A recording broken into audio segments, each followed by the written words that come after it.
Hey guys, I'm Matt and this is Matt on Cars, and today we're looking at my 94 Crown Victoria that I'm in the process of putting an LS1 into. I'm going to go over a couple things that I've done to it and where I'm at with the project right now. And hopefully in another couple weeks or a month it'll be done and ready to drive. Alright, let's start with the engine. The engine on this is a 5.3 liter iron block. Out of an 01 Silverado, so not a true LS1. Stock bottom end, stock heads, has a Summit Stage 2 cam in it, along with an LS1 intake and 92 millimeter throttle body. I have a set of headers that aren't here yet that'll be going in. Plenty of room there. You can see down here the motor mounts.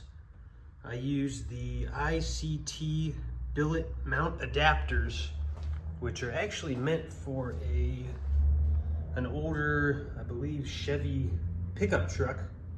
But I modified the motor mounts on this Crown Victoria to work with them, and it ended up bolting up and dropping in there just fine. I did have to change out the oil pan for a low profile oil pan. Actually, this oil pan I bought on Amazon, and it was fairly cheap if you're looking for a deal on one. Fits in there. The stock oil pan off the truck would not fit. So that's about it for the engine. Other than that, everything else is stock. I didn't even take the heads off, other than swapping out the valve springs for the appropriate ones for this cam.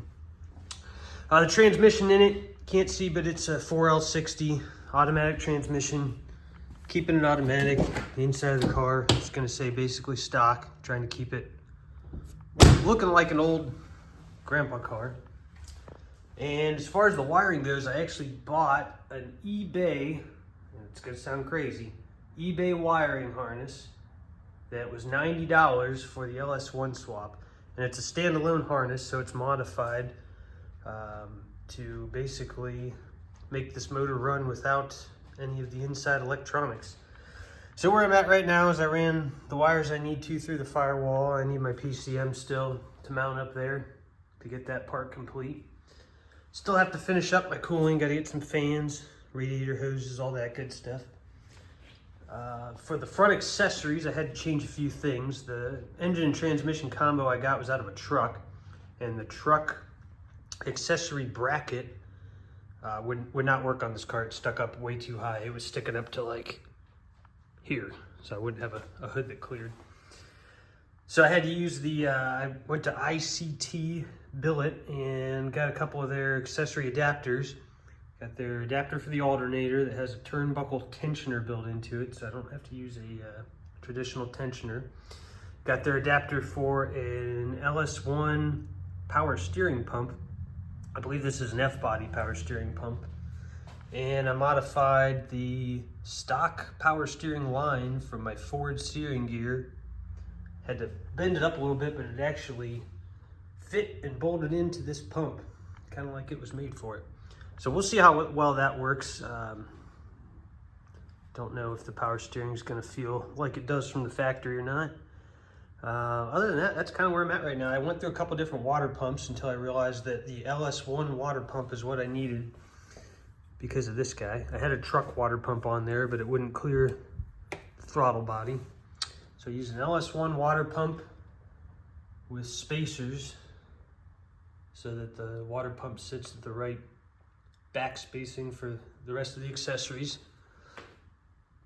And yeah, that's kind of where I'm at right now. Need to finish up the wiring for the harness. Need to get my PCM. I'm going to be sending it out for a mail order PCM tune to work with this cam and stock injectors and all that stuff.